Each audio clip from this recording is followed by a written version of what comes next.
Hello everyone, I am Priyanka. Welcome to my YouTube channel. तो आज की इस वीडियो में हम लोग क्लास 6 का हिस्ट्री कर रहे हैं, जिसका ये 7वां चैप्टर चल रहा है।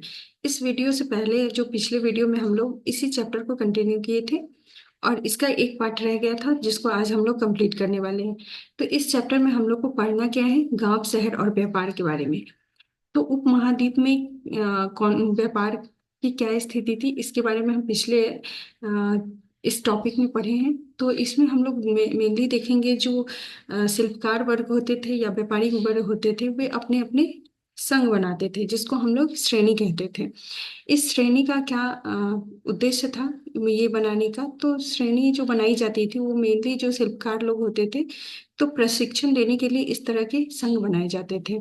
इसके अलावा जो व्यापारी का जो संघ होता था, वो उनका काम था व्यापार पर नियंत्रण रखना, किस तरह से व्यापार किए जा रहे हैं उसके बारे में जानकारी रखने के लिए इस तरह से संघ बनाए जाते थे।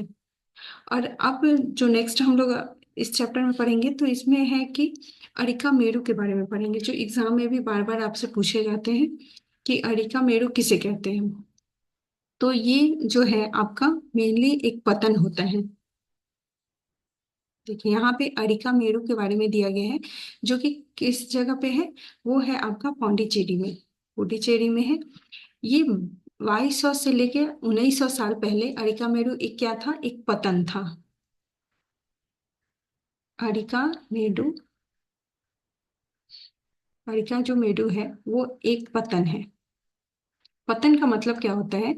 पतन का मतलब होता है कि ऐसा स्थान जहाँ पे जहाज आके रुके। दूर दूर से जो भी जहाजें आती थी, वो वहां पे रुक के वहां पे सामान को उतारा जाता था और वहां से बहुत सारे सामान को दूसरे जगह भेजने का काम किया जाता था। तो ये एक स्थान मिला है अरिका मेरु। यहाँ पे इसको पतन कैसे कहा गया कि ये जो अरिका मेरु है वो एक पतन ही है? तो क्योंकि यहाँ पे एक ईंट का बना हुआ ढांचा मिला है, जिसको एक तरह से माना गया कि ये जो है वो ये गोदाम की तरह इस्तेमाल किया जाता था। तो ये जो ढांचा मिला उसमें ये माना गया कि यहाँ पे जो दूर दूर से जो भी जहाजें आती थी, यहाँ पे सामान उतारा जाता था और इसी गोदाम में रखा जाता था। यहाँ पे हमें भूमध्य सागरीय क्षेत्र के एक एम्फोरा भी मिला है। ये आपके एग्जाम में पूछा जाता है कि अरिका मेरु क्या है, तो एक पतन है। ये कहाँ पे है? तो ये आपका पुडुचेरी में, चेरी में स्थित है। इसके अलावा हम इसका समय अगर पूछा जाए तो 2200 से लेके 1900 वर्ष तक पहले ये मिला है। अब दूसरा जो मिला है वो है भूमध्य सागर से, भूमध्य सागरीय क्षेत्र का एम्फोरा मिला है। एम्फोरा ये क्या है? ये एक पात्र है। एम्फोरा क्या है? ये एक एक पात्र है। पात्र का मतलब एक बर्तन है। ये किस तरह का बर्तन है? तो ये एग्जाम में भी पूछा गया था। एम्फोरा क्या है? एक पात्र है। इसमें किस तरह की सामान्य को रखा जाता था? तो एम्फोरा में ज्यादा मेनली जो है आपका तरल जो पदार्थ होते थे, तरल पदार्थ को रखा जाता था। जैसे आपका तेल हो गया, तेल हो गया, शराब हो गया, इन सब चीजों को लाने ले जाने में इस तरह के बर्तन का इस्तेमाल किया जाता था। ये जो बर्तन होती थी उसके दोनों तरफ, दोनों तरफ हत्थे लगे होते थे। हत्थे का मतलब हैंडल लगा होता था। इस तरह का बर्तन था ये जग, जिसमें दोनों साइड से पकड़ने के लिए इस तरह का हैंडल लगा रहता था। तो ये आपका एम्फोरा है। ये कहाँ से, इस पे और क्या क्या चीजें मिली हैं इसके अलावा आप देखेंगे तो एरेटाइन, एरेटाइन जैसे मुहर लगे लाल चमकदार बर्तन भी मिले हैं। एरेटाइन दूसरा जो बर्तन मिला है वो उसका नाम है आपका एरेटाइन। ये जो था ये किस तरह का बर्तन था? लाल चमकदार बर्तन, बर्तन था। ये एरेटाइन जो है वो आपका इटली, इटली जो शहर है उसके नाम पर इसका नाम पड़ा था, एरेटाइन शहर। तो इटली के एक शहर के नाम पर इस जो पात्र है इसका नाम पड़ा था एरेटाइन। इस पे जो है एक मुहर लगी हुई निशान मिली है। इस बर्तन पे एक मुहर जैसी मुहर लगे हुए सांचे पर मिले हैं। तो ये एरेटाइन किस तरह के से तैयार किया जाता था, तो एक मुहर लगा हुआ जो होता था, वो एक सांची मिला है जिसमें गीली मिट्टी को भर के उसको दबा के इस तरह के बर्तन बनाए जाते थे, जिस बर्तन पे भी आपको मुहर का निशान मिल जाता था। अब देखते हैं कि ये सब जो बर्तनें मिली हैं उस पे बहुत सारे पे अभिलेख भी मिले हैं। जो अभिलेखित मिट्टी के बर्तन भी मिले हैं, उस बर्तन पे जो मेनली किस भाषा का इस्तेमाल किया जाता था, तो वो आपका था ब्राह्मी लिपि, लिपि वाले बर्तन। तो ये जो बर्तन है, ये अभिलेख इस पर उकेरे जाते थे। प्रारंभ में जो है वो तमिल भाषा इसी लिपि में लिखी जाती थी, इसलिए इसको क्या कहा जाता था, तमिल ब्राह्मी अभिलेख भी कहा जाता है। अब नेक्स्ट हम लोग देखेंगे कि कुछ ऐसे बर्तन भी मिले हैं जिनकी जो डिजाइनें हैं वो रोम से मिलती है, रोमन डिजाइन उस पे मिलती है। लेकिन वो बनाए कहाँ जाते थे, वो बनाए भारत में ही जाते थे। सिर्फ उसका जो डिजाइन था वो कहाँ का था, वो रोम का था। किंतु ये यहीं बनाए जाते थे। यहाँ रोमन लैब्स, शीशे के बर्तन और रत्न भी मिले हैं भारत के अंदर। साथ ही छोटे छोटे कुंड मिले हैं। कुंड का मतलब क्या होता था, कुंड मतलब एक गड्ढा टाइप शेप, इस तरह का शेप मिला है, जिसमें क्या होता था कि इसको माना जाता था कि यहाँ पे जो वस्त्र होते थे, कपड़े होते थे, उसकी रंगाई की जाती थी, कपड़े की रंगाई की जाती थी। ये भी एक तरह से पात्र ही होता था। तो ये किस तरह का पात्र होता था, ये बड़ा होता था, एक गड्ढा खोद के इस तरह का बनाया जाता था, जिसमें कपड़े को कलर डाल के उसमें कपड़े को रंगने का काम किया जाता था। यहाँ पर शीशे और अर्ध बहुमूल्य पत्थर से बने मन के बनाने के पर्याप्त सांचे भी यहाँ से मिले हैं। अब जो हम लोग पढ़ेंगे वो है व्यापारी, व्यापार और व्यापारी। तो उस टाइम में अगर हम देखें तो जो आपका उपमहाद्वीप का उत्तरी भाग है,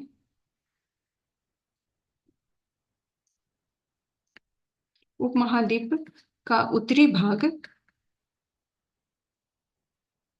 यहाँ से हमको क्या मिला है, उत्तरी भाग से जो है वो उत्तरी काले, उत्तरी काले पॉलिश वाले मृदभांड मिले हैं, वाले बर्तन मिले हैं, जिसको मृदभांड कहते हैं। जो भी मिट्टी के बनाए जाते थे उसको क्या कहा जाता था, मृदभांड कहा जाता था। इस तरह के बर्तन मिले हैं। ये बहुत ही खूबसूरत होता था। और इस बर्तन पे क्या है कि बहुत अच्छा एक लेप चढ़ाया जाता था काले रंग का। ये उत्तरी क्षेत्र में मिले हैं, इसलिए इसको उत्तरी काले पॉलिश वाले बर्तन कहा जाता है। ये काले रंग के कैसे होते थे, क्योंकि इसको तेज आंच पे, तेज तापमान पे इसको पकाया जाता था, और इस कारण से ये जो बर्तन होते थे वो काले रंग में हो जाते थे। उसके बाद भी उस पर एक चिकनी काली लेप चढ़ाई जाती थी, जिस तरह से ये बहुत एक शीशे की तरह चमकदार हो जाते थे। इसके अलावा जो है, इस तरह के बर्तन में ज्यादातर क्या देखने को मिला है, तो इस तरह के बर्तन में आपको कटोरी, कटोरियाँ और थाली, इस बर्तन में ज्यादातर मिले हैं, थालियाँ। इसके बाद हम देखेंगे कि उपमहाद्वीप के अनेक पुरास्थल से इस तरह के जो बर्तने हैं वो हमें मिलते हैं। अब सवाल उठता है कि जहाँ ये बर्तने कैसे, ये जो बर्तने हैं ये अलग अलग उपमहाद्वीप के अलग अलग क्षेत्रों में भी मिले हैं। तो ये माना जाता था कि जो व्यापारी लोग होते थे इस तरह के बर्तन को दूसरे जगह ले जाके वहां पर बेचते थे, इसलिए ये हर जगह से उपलब्ध मिलता है। इसके अलावा हम देखते हैं कि उपमहाद्वीप के जो दक्षिणी भाग है, महाद्वीप के दक्षिणी भाग से क्या मिले हैं, तो दक्षिणी जो भाग है, दक्षिण भारत, वो सोना, मसाला, मसाले, और मसाले में खास करके क्या मिलता था, काली मिर्च, काली मिर्च, ये मिले हैं आपके। और ये जो काली मिर्च है वो काफी कीमती होती थी। इसके अलावा कीमती पत्थर भी मिले हैं, कीमती पत्थर, ये सब आपके दक्षिणी भारत से, दक्षिणी भारत में ये सब प्रचलित थे, ये सब दक्षिणी भारत से मिले हैं। इसमें जो काली मिर्च है उसका जो है उसका यूरोप में रोम साम्राज्य में बहुत ज्यादा मांग था। काली मिर्च का रोमन साम्राज्य में मांग था।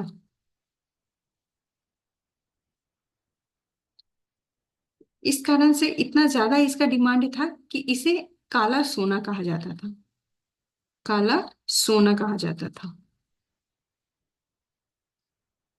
तो उस टाइम में आप समझ सकते हैं कि इन सब चीजों का दूसरे उपमहाद्वीप में भी डिमांड था और वहां ये पहुंचाया जाता था। तो व्यापार इस सामानों को किस तरह से ले जाते थे, या तो समुद्री रास्ते से या सड़क के रास्ते से रोम पहुंचाया जाता था।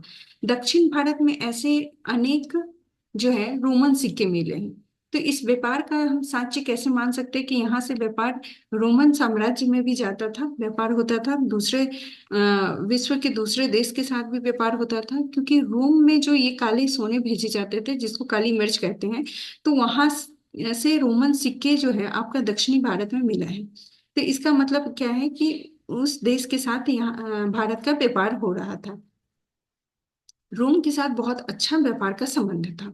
व्यापारियों ने कई समुद्री रास्ते खोजे। इनमें से कुछ समुद्री किनारे से चलते थे, मतलब देश के भीतर चलते थे, और कुछ ऐसा था जो अरब सागर और बंगाल की खाड़ी पार करके भी जाते थे। मतलब जो मानसून का मौसम होता था उसमें हवाएं तेज चलती थी, तो इसमें क्या होता था, इनकी यात्राएं जो है वो बहुत जल्दी में हो जाती थी। दूसरा है कि जब ये दक्षिणी पश्चिमी मानसून आता था उसके कारण भी ये लोग ज्यादा समुद्री रास्ता को अपनाना चाहते थे। इससे इनका जो यात्रा था वो काफी सुगम हो जाता था, और इसके लिए इन लोग को मजबूत जहाज की भी जरूरत पड़ती थी। समुद्री तट से लगे राज्य कौन कौन से हैं? तो अब हम देखेंगे जो इस उपमहाद्वीप के जो दक्षिणी क्षेत्र हैं, दक्षिणी भारत, दक्षिणी जो भाग है उसमें बहुत सारे तटीय प्रदेश हैं। भाग में तटीय प्रदेश हैं। इस तटीय प्रदेश में बहुत से पहाड़ हैं, पठार और नदी मैदान हैं। नदी मैदान को देखिए, अगर दक्षिण के क्षेत्र में, तो नदी मैदान में आपको कावेरी का मैदान दिखता है। कावेरी का मैदान, ये मैदान जो है वो काफी उपजाऊ था। कोई भी जो मैदान है जो नदी से लगा हुआ जो क्षेत्र होता है वो काफी उपजाऊ होता है। तो यहाँ पे ये मैदान सबसे उपजाऊ क्षेत्र होता था, और मैदानी इलाकों तथा तटीय क्षेत्रों के सरदार जो या राजा होते थे, उनके पास इस कारण से बहुत ज्यादा धन संपत्ति होता था और उनकी शक्तियां भी बहुत ज्यादा होती थी। अब हम लोग देखते हैं कि जो तमिल की जो साहित्य थी जिसको हम संगम साहित्य कहते हैं, तो संगम साहित्य के जो कविताएं थी उसमें एक शब्द का उल्लेख किया गया है जिसको तमिल साहित्य में हमको मिलता है। मतलब संगम साहित्य से हमें क्या एक शब्द मिलता है, मुवेन दार। ये आपके एग्जाम में भी पूछा गया है, मुवेनदार किसके लिए यूज किया गया है संगम साहित्य में? तो मुवेनदार का मतलब होता था, यह एक तमिल शब्द था। तमिल शब्द था जिसका अर्थ होता था जिसका अर्थ होता था तीन मुखिया। अर्थ तीन मुखिया था। मुखिया मतलब सरदार या शासक कह सकते हैं। और ये तीन शासक, इनका प्रयोग तीन शासक परिवार के मुखिया के लिए किया जाता था। और ये कौन कौन से थे, ये तीन मुखिया कौन कौन से थे? तो आपका चोल, चेर तथा पांड्य। पांड्य, ये तीन शासक थे। करीब 2300 साल पहले दक्षिण भारत में काफी शक्तिशाली ये माने जाते थे। ये जो तीन थे वो 2300 साल तक बहुत ही शक्तिशाली माने गए। इन तीनों मुखियाओं ने दो दो सत्ता केंद्र स्थापित किया। मतलब ये तीन थे तो इनके सत्ता केंद्र कितने थे? 6 इनके सत्ता केंद्र थे। सत्ता केंद्र थे। वो केंद्र कहाँ कहाँ स्थित थे? तो एक तो ये जो तटीय क्षेत्र होता था वहां पे अपना एक केंद्र बनाते थे, और एक जो क्षेत्र के अंदर की तरफ एक अपना क्षेत्र बनाते थे। इन एक तटीय क्षेत्र हिस्सों में और दूसरा अंदरूनी हिस्सों में बनाते थे। इन 6 केंद्रों में जो सबसे महत्वपूर्ण है वो दो है। एक तो आपका चोल का पतन, पहला है चोलों का चोलों का पतन, जिसका नाम था पतन पहला है, जिसका नाम है पुहार, या इसको कावेरी पट्टनम कहा जाता है, कावेरी पट्टनम। और दूसरा जो था वो आपका है पांड्य की राजधानी, दूसरा। दूसरा आ जाता है पांड्य की राजधानी कौन सा है, मदुरई की राजधानी, मदुरई। ये दो इंपॉर्टेंट था। इसके अलावा हम देखेंगे कि ये जो शासक थे या मुखिया थे, ये नियमित रूप से कर नहीं वसूल करते थे, उसकी जगह पर ये सबसे उपहार की मांग करते थे। ये कर तो नहीं लेते थे लेकिन उपहार लेते थे। जैसे कभी कभी ये सैनिक अभियान पे गए, उस अभियान पे क्या करते थे, वहां के आसपास के जो भी इलाके थे वहां से शुल्क वसूलते थे, और इनमें से कुछ धन को ये अपने पास रखते थे और कुछ को लोगों में बांट देते थे। तो किस किस में बांटते थे, तो इनके जो भी समर्थक होते थे, या इसके नाते रिश्तेदार वाले लोग होते थे, या सिपाही होते थे, और कवियों के बीच में भी बांटते थे। जो तमिल साहित्य के जो कवि होते थे, संगम साहित्य के, उनके बीच में भी बांटते थे। जिन कवियों को ये उपहार देते थे, ये धन देते थे, वे उन मुखियाओं की प्रशंसा करते थे, प्रशंसा में बहुत सारी कविताएं लिखते थे, उन्हें कीमती जवाहरात मिलते थे तब। इसके अलावा आप अगर हम देखें तो 200 वर्ष के बाद पश्चिम भारत में, 200 वर्ष के बाद पश्चिम भारत में, ये उत्तर और दक्षिण की बात हो गई। अब पश्चिम भारत में हम देखेंगे, भारत में किसका शासन उभर रहा था, तो वो था आपका एक नया राजवंश निकला, जिसका नाम था सातवाहन, सातवाहनों का। इसके जो सबसे महत्वपूर्ण शासक हुए वो थे आपका गौतमीपुत्र श्री सातकर्णी, गौतमीपुत्र, गौतमीपुत्र श्री सातकर्णी, करनी, ये सबसे महत्वपूर्ण थे। इनकी जो माँ थी, उनके बारे में हम, उनकी माँ की जो गौतमी श्री सातकर्णी थी, गौतमी बलश्री द्वारा जो दान में एक अभिलेख देती थी, उस अभिलेख से इनके बारे में हमें जानकारी मिलती है। इन्होंने वह और अन्य सभी सातवाहन शासक दक्षिणापथ के स्वामी कहे जाते थे। इनको दक्षिणापथ के स्वामी कहा जाता था। दक्षिणापथ के स्वामी कहने का मतलब क्या था, तो दक्षिणापथ का मतलब क्या होता था, दक्षिण पथ, दक्षिण का मतलब दक्षिण, का पथ का मतलब मार्ग या रास्ता, या रास्ता। तो ये दक्षिण के स्वामी कहे जाते थे। दक्षिणी पथ का शब्द क्या मतलब होता है, दक्षिण की ओर जाने वाला जो रास्ता होता था, उस रास्ते पर भी इनका अधिकार था। ये इतने शक्तिशाली थे कि इनका पूरे दक्षिणी क्षेत्र से लेके ये पूरे दक्षिणी क्षेत्र, पूर्वी क्षेत्र और पश्चिमी क्षेत्र, इन तीनों पर ही अपनी सेनाएं भेजते थे। अब हम लोग नेक्स्ट लास्ट देखते हैं कि रेशमी मार्ग पर कुषाण का कैसा नियंत्रण था। जो सिल्क रूट हम पढ़ते हैं, कुछ शासक इसके बड़े बड़े हिस्से पर अपना नियंत्रण रखना चाहते थे, क्योंकि इस रास्ते पर यात्रा करे रहे व्यापारी से उन्हें कर, शुल्क तथा तोहफा के जरिए लाभ मिलता था। ये जो आपका रेशमी मार्ग है, वो किस दिशा में जाता है, वो पश्चिमी दिशा से ये रास्ता निकलती थी। तो ये जो इस टाइम के जो शासक थे, जो इस क्षेत्र पे शासन कर रहे थे, तो उसी तरफ से ये सिल्क रूट जाता है, रेशमी मार्ग जाता है। तो यहाँ के जो शासक होते थे, यहाँ पर कर या शुल्क या तोहफा के लिए लेते थे इन व्यापारियों से, जो ये व्यापार इस तरफ से करते थे। इसके बदले जो शासक होते थे, इन व्यापारियों को अपने राज्य से गुजरने के लिए जो लूटपाट होते थे, उनसे उनकी रक्षा का वचन देते थे। सिल्क रूट पर नियंत्रण रखने वाले सबसे प्रसिद्ध शासक कौन थे, तो वो है आपका सिल्क रूट पर नियंत्रण कौन रखता था, सबसे जो पहला शासक था रखने वाले शासक में, वो आपका कुषाण था। ये सबसे प्रसिद्ध कौन था, कुषाण। ये करीब आप देख सकते हैं 2000 साल तक मध्य एशिया तथा पश्चिमी भारत पर इनका शासन था। 2000 वर्षों तक ये मध्य एशिया और पश्चिमोत्तर जो भारत का हिस्सा था इस पर शासन किए। और पेशावर, मथुरा इनके दो मुख्य शक्तिशाली केंद्र थे।